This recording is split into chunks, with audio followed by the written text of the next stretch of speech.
అనంతపురం జిల్లా Tadipatri municipal chairman జేసీ ప్రభాకర్ రెడ్డి అక్రమ ఇసుక రవాణాపై ఓ వీడియో రిలీజ్ చేశారు. తాడిపత్రి నియోజకవర్గంలో అక్రమ ఇసుక రవాణా చేయడం మానుకోవాలని సూచించారు.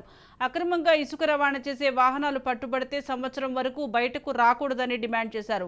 పార్టీ కోసం కష్టపడిన వారికి ఖచ్చితంగా న్యాయం చేస్తామని హామీ ఇచ్చారు. అక్రమంగా ఇసుక రవాణా చేస్తే ఎవరిని వదిలిపెట్టనన్నారు.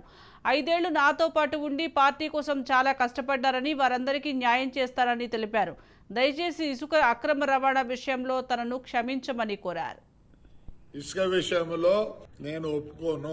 నా దగ్గర లిస్ట్ అంతా ఉంది. సోమవారం మీరు కనుక నాకు రిప్లై ఇచ్చి లిస్టు పంపిమంటే పంపిస్తా. ఈ రోజు సిఐలకు ఎస్ఐలకు చెప్తున్నా. కొందరు అంటున్నారు, ఏమయ్యా మాకు స్టోర్లు ఆ సారా ఏంటో ఇచ్చినారు కదా పనిచేసేదని, అవి ఇస్తే చాలు అనుకుంటున్నారా అన్నారంట. ఏమో చెప్పండి, నది అంత ఇచ్చేయాలనా మీకు? దాంట్లో చాలా మంది ఉన్నారు. ఒక 5 మంది 6 మంది మటుకు రొంత పార్టీకి కష్టపడి జైలుకి పోయి వచ్చిన వాళ్ళు ఉన్నారు. రొంత వాళ్ళు మాట్లాడితే పర్వాలేదు, కానీ అక్కడ చేసే వాళ్ళంతా నాకు తెలుసు.